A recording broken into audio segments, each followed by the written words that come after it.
My name is Sarah, and on what was supposed to be our dream family trip, my husband, Mark, casually dropped a bomb that shattered everything. I booked rooms for me, Chloe, and the kids, he said, his voice chillingly calm. They're my real family. He didn't even flinch. I just smiled, a brittle, empty thing, said nothing, and walked away. For hours, I let his calls go unanswered. Then, something he never saw coming began, and it was just the start of my silence. Mark's words, "Not for you," echoed as I stood, paralyzed in the grand lobby of the Coastal Dreams Hotel. Our luggage was strewn at my feet, like pieces of a life suddenly fractured. This tropical escape I'd spent months researching, the family holiday I'd meticulously planned, instantly felt like a cruel, twisted joke. The rhythmic crash of waves outside the huge windows seemed to mock the deafening silence after his pronouncement. What? The word was a mere whisper, lost in the hotel's gentle background music. Mark didn't even glance my way. He was engrossed in his phone, that familiar cold indifference etched on his face. You heard me, Sarah. 3 rooms, me, Chloe, and one for the kids to share. Just then, Chloe emerged from the gift shop as if she'd timed her entrance perfectly. Her dark hair flowed over her shoulders, her stylish beach dress fitting her impeccably. She approached us with an air of ownership, while I felt like an unwelcome ghost on my own family vacation. Mark, darling, she cooed, her manicured hand sliding possessively along his arm. Did you let her know about the new arrangements? The lobby suddenly felt oppressively hot. Families were chatting, laughing, children scampering towards the pool, couples holding hands at the check-in. Everyone seemed to belong in this idyllic picture. Everyone but me. Mommy? Lily's small voice, my 8-year-old, sliced through the tension. She was young enough to feel the wrongness in the air, but too young to grasp the cruel games adults play. Where are we going to sleep? Leo, my 14-year-old, shifted uncomfortably next to her. His eyes darted between his father and me, the burden of divided loyalty heavy on his young shoulders. Daniel, at 16, had already retreated into his phone, his usual escape during these tense family moments. But I saw him look up, watching. Your mom will sort something out, Mark said with a dismissive wave, signing the registration forms, with a flourish. She's good at that. Chloe extended her expensive handbag towards me, a smile playing on her lips that didn't reach her eyes. Be a love and take this up for me, will you? Room 310. She spoke to me as if I were the hotel staff, her voice dripping with a saccharine sweetness that made my stomach turn. I stared at the handbag. Every fiber of my being wanted to throw it in her face, to scream, to fight for my dignity right there. Instead, I took it. The leather felt foreign and cold in my hand. Sarah's always been so accommodating, Mark said to Chloe, loud enough for other guests to overhear. She enjoys looking after everyone's little needs. The children watched, their discomfort growing. Lily clutched my dress, sensing the storm. Leo cleared his throat. Daniel's fingers flew faster across his phone screen, his face unreadable. At dinner, the resort's acclaimed seaside restaurant became my personal circle of hell. The host had shown us to a prime table with an ocean view, the very table I'd specifically requested months ago. Chloe sat next to Mark, her hand resting firmly on his thigh as she ordered the priciest dishes. You know what Sarah is? Mark announced to our table, his voice laced with that smug tone he used when he thought he was being witty. She's like that extra suitcase, always there, taking up room. But you're never really sure why you bothered to bring her. The words struck me like physical blows. Leo choked on his drink. Lily looked from her father to me, confused. Daniel's fork clattered onto his plate. Even people at nearby tables turned, sensing the casual cruelty. Heat rushed to my cheeks, that familiar, stinging burn of humiliation that had become all too common lately. Other families around us were laughing, sharing anecdotes, making memories. We were enacting some dark, twisted play, with me as the unwilling, tragic lead. Dad? Leo began, his voice trembling slightly. What? Mark laughed, cutting him short. It's just a bit of fun. Your mom knows I'm teasing. He looked at me, expecting me to play along, to smile and validate his casual degradation. I didn't smile. I didn't laugh. I didn't say a word. Instead, I carefully placed my napkin on the table. I stood up slowly, feeling every eye at the table and some beyond follow my movement. The restaurant's lively chatter seemed to dim as I pushed back. My chair. Where do you think you're going? Mark's voice held a note of surprise. He wasn't accustomed to me leaving without his tacit permission. I looked at him, a long, steady gaze, memorizing his bewildered expression, the way Chloe's hand tightened on his arm. I looked at my children, their faces a mixture of worry, embarrassment, and something else. Perhaps a flicker of respect. Then I walked away. My phone began to ring before I even reached the lobby. Mark's name flashed on the screen, again and again. I let it ring. In the elevator, it rang. Walking down the corridor to the room I'd hastily booked for myself, it rang. As I swiped the keycard and stepped into my own quiet space, it continued, its insistent, desperate plea. I powered it off. Alone in the calm luxury of my ocean view room, paid for with my own credit card, I opened my laptop. The screen's familiar glow lit my face as I accessed our financial accounts. The ones Mark presumed he controlled, the ones he'd conveniently forgotten were primarily in my name. As I navigated through investment portfolios, business accounts, and property deeds, a profound realization settled in. Mark had just made the most monumental mistake of his life. He'd pushed me too far, humiliated me too publicly, and forgotten entirely who held the actual reins of our financial world. My silence tonight wasn't weakness. It was the beginning of my strategy.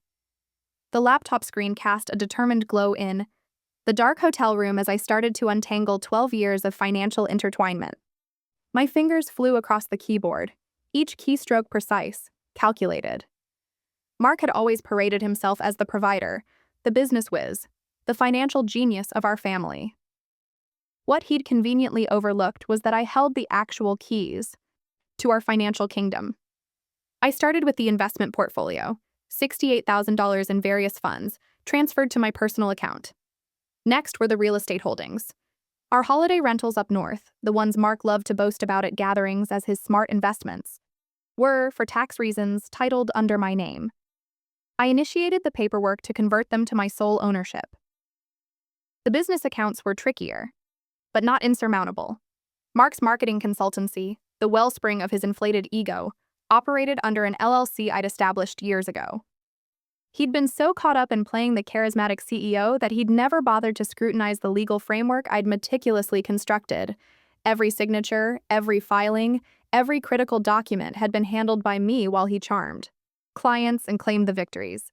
My phone, now off, had logged 27 missed calls from Mark since dinner. I briefly powered it on, saw the notifications, and switched it off again completely. At 11:52 p.m., I dialed my solicitor's emergency line.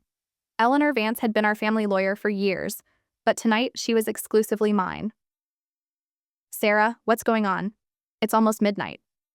Eleanor, I need to file for a legal separation. Tonight. Can you begin the paperwork? Her voice instantly sharpened with professional alertness. Tell me everything. I recounted the evening's public humiliation, the calculated cruelty, the way Mark had flaunted his affair while treating me like an attendant. Eleanor listened, taking notes, her silence punctuated only by occasional clarifying questions. We'll need documentation of financial assets, evidence of emotional distress, and a comprehensive separation agreement, she stated. How quickly do you want this to proceed? Immediately. I want him served before he even suspects what's happening. Sarah, this is a major step. Are you absolutely sure? I looked around the hotel room I'd secured with my own funds, thought about the handbag I'd carried like a menial, remembered the laughter at my expense. I've never been more certain of anything in my entire life. Eleanor's fingers clicked on her keyboard. I'll have the preliminary documents drafted by morning. We'll start with asset protection, then move to formal separation proceedings. While Eleanor worked through the night, I continued my methodical financial reorganization. The joint credit cards were canceled, one after another. The automatic bill payments Mark depended on for everything, from his exclusive gym membership to his luxury car lease, were redirected to accounts he couldn't touch. By 3 a.m., I had effectively cut him off from the financial empire I had built, while he played the part of its king. Dawn was breaking, painting the sky in soft hues. As I packed my few belongings, my phone, now fitted with a new SIM card, remained blissfully silent. No desperate calls from Mark, no manipulative texts, no attempts to gaslight me back into my designated place. The resort lobby was already buzzing with the morning checkout. Rush. Families maneuvered suitcases towards the exit, children whined about leaving paradise, couples discussed their travel plans. I found a discreet spot near the main desk, close enough to watch, far enough to be unseen. Mark appeared first, his hair tousled, dark shadows under his eyes. He looked like he'd had a sleepless night of pacing and fruitless calling. Chloe followed, her usual confident swagger replaced by a look of irritated bewilderment. The children trailed them, their young faces reflecting the tension they'd unwillingly absorbed. "Sir, I'm very sorry, but your card has been declined," the desk clerk said, her voice professionally gentle. Mark's face flushed a deep red. "That's impossible. Try it again." The clerk swiped the card a second time, then a third. Each attempt yielded the same result. Declined. Insufficient funds. "Perhaps you have an alternative card?" she suggested politely. Chloe stepped forward, clutching her designer bag defensively. "Use mine," she muttered, but her voice carried across the expansive marble lobby. Mark's humiliation intensified as Chloe's card also failed to cover the substantial bill. 3 rooms for 4 nights, plus all the meals, spa treatments, and room service charges I'd seen them racking up. "There must be some mistake," Mark insisted, his voice rising, attracting stares from other guests. "I'm a successful businessman. This is ridiculous." The desk clerk maintained her composure while a security guard subtly moved closer. "Sir, would you like to try contacting your bank?" I watched from my vantage point near the gift shop as Mark fumbled with his phone, dialing frantically. His conversation with the bank was short and evidently devastating. His face turned ashen as he listened to explanations he clearly couldn't process. The children stood huddled together, mortified by their father's public unraveling. Leo put a protective arm around Lily while Daniel stared intently at his shoes. "Mom paid the bill last night," I heard Daniel tell his siblings quietly. "I saw her at the desk. I had indeed settled the entire bill with my personal credit card, the one Mark had never bothered to know existed. $23,000. For a family vacation that had cost me far more than just money." As Mark continued his degrading negotiations with the hotel management, I wheeled my suitcase towards the taxi stand. The morning sun felt warm on my skin. The ocean breeze whispered promises of a freedom I hadn't tasted in years. My new phone held a message from Eleanor. "Separation papers filed. Service scheduled for this afternoon at his office." I climbed into the waiting taxi without a backward glance, leaving Mark to discover that the woman he'd dismissed as mere extra luggage had been carrying far more of the load than he'd ever comprehended. By the time he thought to look for me, Sarah Anderson, as he knew her, would no longer exist in his world. The silence I'd chosen the night before had become a force far more potent than words could ever be. 3 days after returning to my temporary apartment, I sat at my kitchen table with 3 blank envelopes and a heart aching with love that had nowhere to land. The silence I'd maintained felt like a necessary shield, but my children deserved more than a vanishing act. They deserved to understand the mother who had seemingly disappeared from their lives. I started with Lily's letter first, my 8-year-old, who still saw the world in bright, hopeful colors. My hand trembled as I wrote about the summer she'd fractured her arm falling from her scooter. How I'd held her in the emergency room for hours, singing "Twinkle, Twinkle, Little Star," until the pain relief finally let her sleep. I reminded her of the bright pink cast we'd adorned with glittery unicorn stickers, how she'd worn it like a trophy. Carefully, I slipped her old drawing into the envelope, the one she'd made for me 2 Mother's Days ago. Stick figures, holding hands under a vibrant rainbow with "Best Mom Ever" scrawled in unsteady crayon. I'd kept it pressed in a book, one of many small treasures Mark had often dismissed as clutter. Leo's letter needed different words. At 14, he was caught in that difficult space between boyhood and manhood, yearning for his father's acknowledgement while still needing his mother's steady presence. I wrote about the evening he'd been devastated by his first bad grade in science, how we'd stayed up late at that same kitchen table, going over concepts until the complex ideas finally clicked. I reminded him of his first big soccer match, when he'd scored the decisive goal and immediately scanned the sidelines until his eyes found mine, needing that shared moment of pride. Into his envelope went his 7th grade honor roll certificate, the one I'd framed because I was so incredibly proud of his hard work. Mark had barely registered it, too engrossed in a business call to acknowledge his son's achievement. Daniel's letter was the most challenging. At 16, he was already constructing emotional barriers, bracing for the independence that lay ahead. But I remembered the little boy who used to sneak into my bed during thunderstorms, who'd practiced his guitar chords for hours in his room while I listened from the hallway, my heart swelling.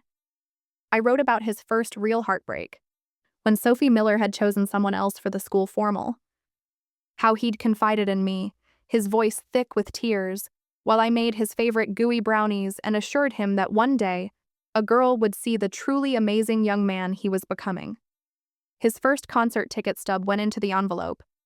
From a band we both loved, a memory I cherished. I'd found it tucked in his desk drawer during one of my quiet trips to gather more of my things, a small token of a simpler time. I drove to their school and hand-delivered each letter to the UA main office, asking Mrs. Peterson, the kind secretary who'd known our family for years, to ensure they reached my children personally. "Sarah, dear," she said, her eyes filled with genuine concern, "are you all right? The children have been asking about you." "They'll understand soon," I whispered, my voice barely steady.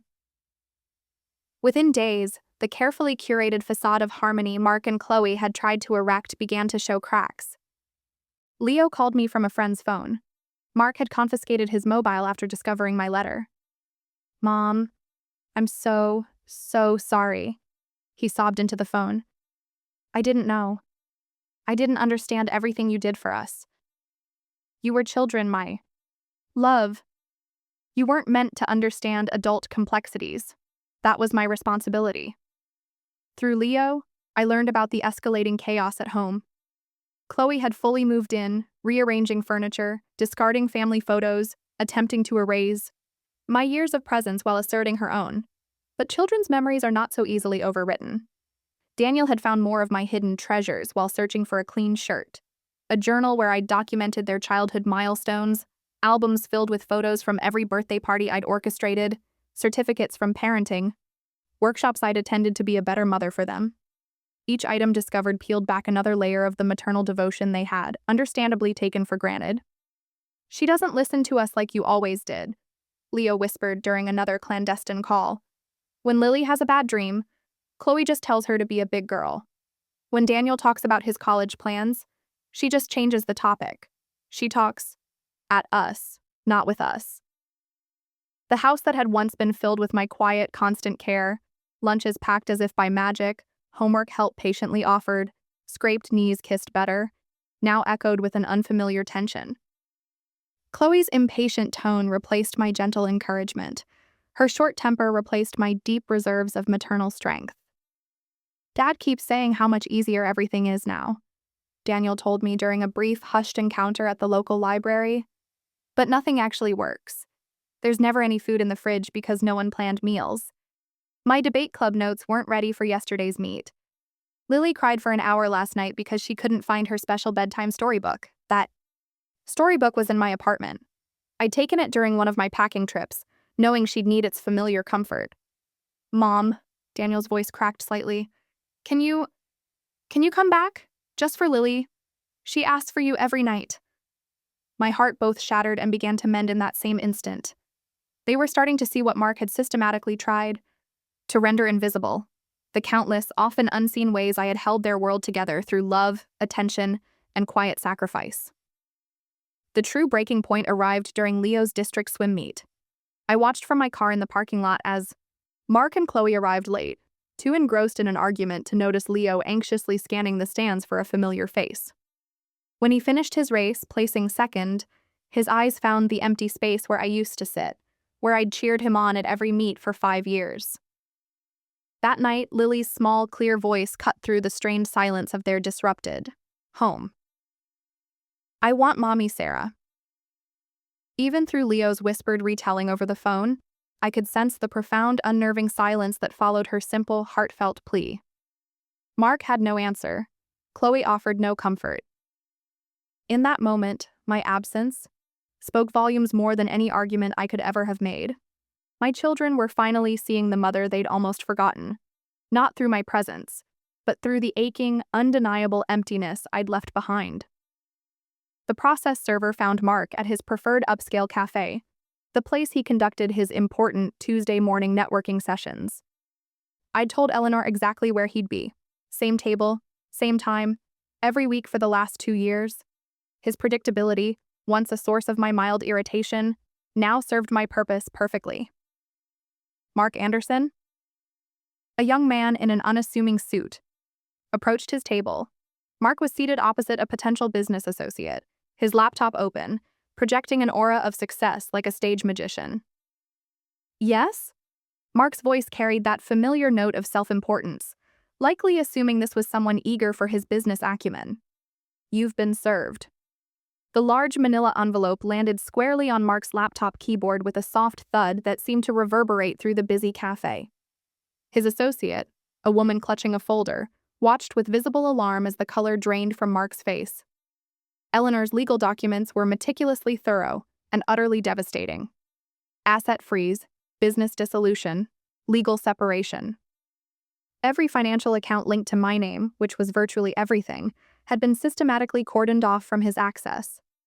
The marketing firm he so proudly claimed to have built was exposed for what it was: a shell, operating largely on my credentials, my initial seed money, my credit history. "This can't be right," Mark muttered, his eyes frantically scanning the pages. His associate discreetly gathered her papers and slipped away, clearly sensing the professional meeting had veered into deeply personal and troubled waters. Within hours, Mark discovered the true extent of his sudden powerlessness. His business. Credit cards were declined when he tried to pay for lunch. His prestigious health club membership had been suspended due to non-payment. The luxury SUV he drove as a status symbol was scheduled for repossession. I'd been making those lease payments from my personal account for the past 2 years. Chloe descended upon his office that afternoon in a state of panic, her expensive heels clicking in anxious rhythm on the polished floors of the building I'd helped him secure the lease for. "Mark, what on earth is happening?" she demanded, waving her phone in the air. "My credit card was just declined at a boutique. The bank is saying there's been suspicious activity on our joint account." "Our joint account?" Mark's laugh was hollow, devoid of any humor.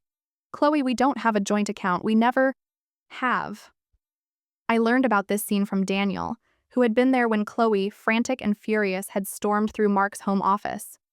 She discovered what I had always known but never needed to broadcast. Every significant deed, every important contract, every major asset bore my name as the primary or sole owner. Mark had been living in a house I'd made the down payment on, driving cars financed against my credit, running a business propped up by financial foundations I had laid. She made me look like a complete fool. Mark raged to his brother on the phone, unaware that Daniel was listening from the adjacent room. "Everything I thought I had, everything I thought I'd built, it's all hers." But the financial ruin was only the prelude to Mark's complete unraveling. The children, empowered by my letters and increasingly disillusioned with Chloe's abrasive presence, began their own quiet investigation into our family's past. Leo found a box of old photo albums in the attic, tucked away behind holiday decorations that hadn't been touched since my departure. Every page told a consistent story. Me at his school plays, me helping with his ambitious science projects, me holding his hand in the ER when he'd broken his collarbone at age 9. Mark appeared sporadically in these photos, often in the background, usually looking distracted or at his phone. "Look at this." Leo showed Daniel a picture from his 10th birthday. I was kneeling beside him as he blew out his candles, my face alight with maternal joy. Mark stood off to the side, checking his watch, clearly impatient for the festivities to conclude. Lily rediscovered her baby book, which I had meticulously maintained, my handwriting carefully chronicling every precious milestone. First smile, first word, first steps. All recorded with the quiet devotion of a mother who cherished every fleeting moment. Mark's contributions were minimal. A few cursory signatures on school permission slips, birthday cards with generic, impersonal messages. Daddy never came to my ballet recitals, Lily announced to Chloe one evening, her 8-year-old honesty cutting through the layers of adult pretense. But Mommy Sarah came to every single one. She even helped make my tutus. Chloe's attempts to counter these emerging truths only served to highlight her own detachment. Well, your father was always working very hard to provide for all of you, she'd retort. But the children had now seen the tangible evidence, preserved in photographs, journals, and their own resurfacing memories. Mark's phone calls to me, or rather, to my old disconnected number, became increasingly desperate. He tried mutual acquaintances, distant family members, even my former colleagues. Each attempt was met with the same polite, firm response. They hadn't heard from me, didn't know my whereabouts, couldn't facilitate contact. She just won't talk to me, he lamented to his mother during one of his now frequent visits. To her, how am I supposed to fix any of this if she won't even give me a chance to speak? But I was listening. To everything. Through my children's hushed phone calls, through Eleanor's regular updates on his frantic legal countermaneuvers, through mutual friends who relayed his growing agitation. My silence had become my most formidable weapon, more powerful than any shouted argument or tearful plea. The man who had casually reduced me to extra luggage was now discovering that he'd been living out of luggage I had packed, traveling on tickets I had purchased, staying in hotels I had booked. Every facet of the life he'd so confidently claimed as his own creation had been carefully constructed and maintained by the very woman he'd so carelessly dismissed as irrelevant. Late at night, Mark would sit alone in the house that was legally mine, surrounded by children who now openly questioned his narrative of their family history, cohabiting with a woman who had belatedly discovered that his grand promises of financial security were built on foundations he'd never actually owned. My silence was a mirror, reflecting back at him the undeniable truth he'd spent years artfully avoiding. Without me, Mark Anderson was little more than an elaborate charade, an actor playing a leading role in a story someone else had painstakingly written. And now, the author had simply stopped writing his lines. Daniel appeared at my apartment door on a Thursday evening, his 16-year-old frame nearly filling the doorway, but his eyes held the raw vulnerability of a much younger child. Rain glistened in his hair, and I realized with a pang that he'd walked the nearly 3 miles from his father's house in the downpour. "Mom!" His voice cracked on that single loaded word, and I saw years of suppressed emotion threatening to overflow. I opened the door wider, and he practically fell into my arms, clinging to me like he used to when he was little, and the world felt overwhelming and frightening. His shoulders shook with the force of 16 years of confusion, misplaced loyalty, and dawning understanding finally finding their release. "Why didn't you ever tell us?" He sobbed into my shoulder. "Why didn't you tell us what you sacrificed for us? What he was really like?" I gently guided him to my small, cozy living room, this modest space that had become my haven. He sank onto my second-hand sofa, looking lost, angry, and profoundly heartbroken all at once. "You were a child, Daniel," I said softly. "My only wish was for you to feel loved and secure. I wanted you to have a father you could look up to, even if—" I paused, choosing my words with care. "Even if that meant shielding you from some very difficult truths." "But I hurt you," he whispered, his voice thick with regret. "All those times I sided with him. All those times I didn't stand up for you. I was such a terrible son." "No." My voice was firm but gentle. "You were exactly the son I raised you to be. Loyal, loving, and trusting. Those are wonderful qualities, sweetheart. Don't ever let his failings make you doubt your own good heart." Daniel reached into his backpack and pulled out a worn, spiral-bound notebook. I recognized it instantly. One of my old journals from about 3 years ago, filled with my private reflections during some of our family's most trying periods. "Leo found this in a box in the attic Dad had forgotten about," he said, his fingers tracing the faded cover. "Mom, I read about the night I dislocated my shoulder during that championship game. You wrote about sitting in the emergency room for nearly 6 hours, holding my hand while I cried. You wrote about calling in sick to your part-time job the next day so you could stay home and take care of me, even though you really couldn't afford to miss those hours. I remembered that night with painful clarity. Mark had been at an important business dinner, too critical to be interrupted for his injured son. I'd handled everything, as usual, alone. You wrote about turning down that promotion at your firm because it would have meant more travel, and you couldn't bear the thought of being away from us more than you already were because of Dad's demanding career, Daniel continued, his voice choked with emotion. You wrote about selling your grandmother's necklace to pay for Leo's travel team fees when Dad said the budget was too tight. That necklace, a delicate sapphire pendant, had been my most cherished heirloom, a link to a beloved grandmother I'd lost too soon. I'd never told anyone about selling it, simply claiming I'd misplaced it when Mark had idly asked about it months later. I wrote those things down because I needed to remember why I was making those choices, I said, my voice quiet. Not because I ever wanted recognition, but because sometimes the sacrifices felt so immense that I needed to remind myself they were for a reason, that they were worth it. Daniel looked up at me, his eyes red-rimmed and filled with a new, painful understanding. He always told us you were fragile, that you needed us to look out for you. But it was the other way around, wasn't it? All along, you were taking care. Of all of us, even him. Before I could reply, my doorbell chimed. Leo stood in the hallway, equally soaked and shivering, with Lily's small hand clasped tightly in his. My youngest daughter's face was streaked with tears, her favorite worn-out teddy bear, Barnaby, the one I'd rescued from their old house, pressed tightly against her chest. We walked, Leo said, his voice simple but resolute. Lily wanted her birthday with you. I had forgotten. In the whirlwind of separation, legal battles, and rebuilding my life, I'd lost track of the date. Today was Lily's 9th birthday, and somehow my children had found their way to me. Chloe planned a party, Lily whispered, her small voice barely audible. But she invited her friends, not mine. She bought a cake with yucky coconut on it, and I hate coconut. She got me a dress that was too itchy and the wrong color. Everything was wrong, Mommy. I knelt to her level, my heart aching at the look of utter desolation on her young face. Oh, baby girl. I told them I wanted you, she continued, her words tumbling out in a rush. I said it was my birthday and I get to choose, and I choose you. Dad got really mad, and Chloe said I was being ungrateful and spoiled, but Leo said we could come find you, so we just left, Leo added, his 14-year-old voice trying to sound braver than he likely felt.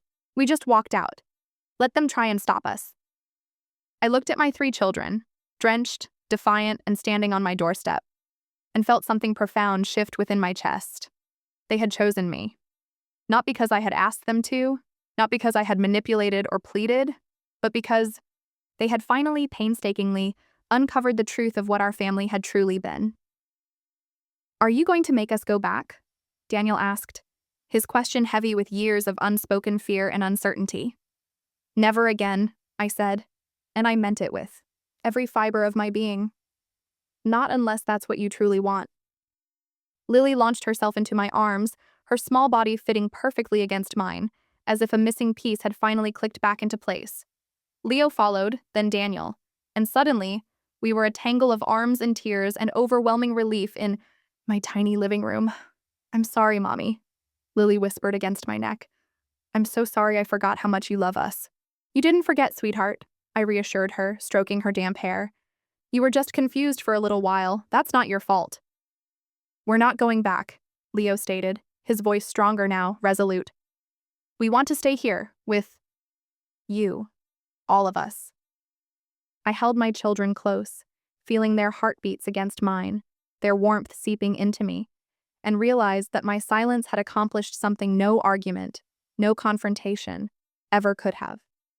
It had given them the space and the clarity to see, to choose, to find their own way back to the love that had never, not for one moment, wavered. My silence hadn't been about punishment or manipulation. It had been about protection.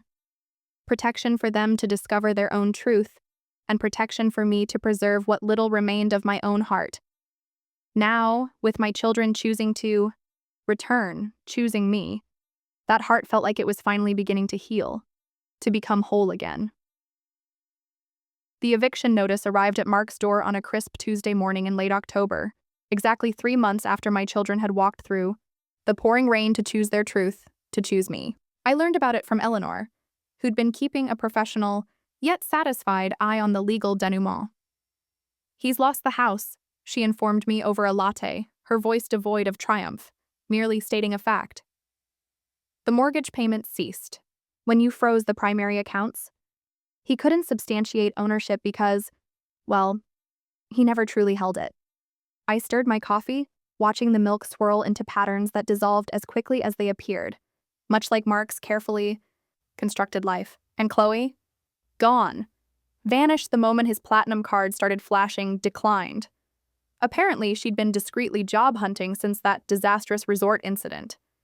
Found herself a position as a sales director for a cosmetics company in another state. Left a note while Mark was at his brother's place attempting to secure a loan. The house that had been our family home for 8 years, the place filled with a tapestry of memories, some joyful, many strained, now stood empty, its windows dark and vacant, reflecting only the indifferent sky. Mark had been compelled to move into a cramped studio apartment across town, the kind often rented by students whose parental support had just run out. His gleaming SUV had indeed been repossessed, replaced by a battered 15-year-old sedan with a mismatched fender and an engine that coughed more than it purred. Meanwhile, my children and I were crafting something entirely new. I'd found and purchased a modest but charming 3-bedroom bungalow in the adjacent school district, close enough for the kids to maintain their friendships and activities, yet far enough to signify our fresh start. It wasn't grand or imposing, just honest. Warm hardwood floors, freshly painted white walls, and large windows that welcomed the morning sun without any pretense. "Mom, can we paint my room lavender?" Lily had asked on our first day there, her 9-year-old eyes sparkling with the thrill of possibility. "Any color your heart desires, sweetheart." We painted together that weekend, all 4 of us. Lavender walls for Lily, adorned with silver star decals that we painstakingly applied one by one, while music streamed from Daniel's phone. Leo accidentally got a streak of blue paint, his chosen accent color, in his hair, and we laughed, truly laughed until our stomachs ached. Simple, uncomplicated moments that felt utterly revolutionary after years of tiptoeing around Mark's unpredictable moods and fragile ego. The boys decided to share the larger bedroom, not because we couldn't manage separate rooms, but because, as Daniel explained, we've got a lot of lost time to make up for, Mom. Years of real conversations we never had. I converted the small, detached garage into my home office, where I steadily rebuilt my independent consulting practice, leveraging the network of business connections Mark had never realized were fundamentally mine. Clients who had respected my quiet competence but had primarily dealt with Mark due to his more aggressive self-promotion now reached out to me directly. My phone, once silent by choice, now rang consistently with opportunities I'd nearly forgotten could exist. "Sarah, we were so glad to hear you'd gone out on your own," said Michael Davies, a former corporate client who had always seemed to subtly direct his more complex questions to me during meetings, even when Mark was present. "Your ex-husband certainly had a flair for presentation, but we always suspected the real strategic insight came from you." 6 months passed before I composed Mark's final communication. It wasn't a letter in the traditional sense, but rather an accounting. A meticulous, dispassionate breakdown of nearly every significant financial transaction I had managed or facilitated on his behalf, or for our joint life, over 12 years of marriage. The document spanned 37 pages, each entry carefully documented with dates, precise amounts, and clear purposes. Some highlights included over $900,000 in mortgage payments for a house primarily titled in my name due to my initial investment. Nearly $150,000 in lease and purchase payments for vehicles he'd driven as personal status symbols. Tens of thousands in credit card debt, largely accumulated for his business entertainment, golf club memberships, and a wardrobe designed to project a level of success he hadn't independently achieved. Significant legal fees for business formations, patent filings, and contract negotiations he'd publicly claimed as his sole triumphs. The cold, hard numbers told a story Mark had never permitted himself to see, or perhaps had chosen to ignore. The story of a woman who had consistently put her own ambitions on hold to create a platform for his ego, who had worked tirelessly, and often invisibly behind the scenes while he basked in the spotlight, often taking credit for efforts that were, at their core, hers. But the financial accounting was only the first part. I'd also included a section on non-monetary contributions, a conservative estimate, over 2,000 hours of unpaid administrative and strategic support for his consulting firm. Countless client dinners and networking events where I'd played the role of the charming, supportive wife, while subtly guiding critical business conversations or smoothing ruffled feathers. Dozens of parent-teacher conferences attended alone, school events chaperoned solo, because his schedule was always, invariably, more critical. The final page contained only 2 stark sentences. My silence was never a sign of weakness, Mark. It was a shield, protecting me, and eventually our children, from you. I mailed the thick envelope on a Thursday, using certified delivery with signature confirmation to his cramped studio apartment. According to the tracking information, he signed for it himself at 2:47 p.m. on Friday afternoon. He never responded. That weekend, while my children and I planted a small vegetable garden in our new backyard, laughing as Lily got more soil on herself than in the beds, Mark sat in his barren studio, rereading the irrefutable documentation of his hollow, self-constructed existence. Daniel later mentioned that his father had called him once after that, his voice trembling, attempting to explain, to justify, to somehow minimize the stark reality the numbers revealed. He kept saying you were just being vindictive, trying to rewrite history, Daniel reported during one of our evening walks around our new peaceful neighborhood. But I saw those papers, Mom. You weren't being mean. You were just being honest. Honesty can often feel like cruelty to people who've spent a long time living in a comfortable fantasy, I replied, watching Lily and Leo trying to teach our newly adopted rescue dog to fetch in the twilight. By December, Mark had ceased all attempts to contact us. His sporadic, half-hearted efforts to arrange visits with the children had dwindled from monthly emails to bi-monthly texts, then to nothing at all.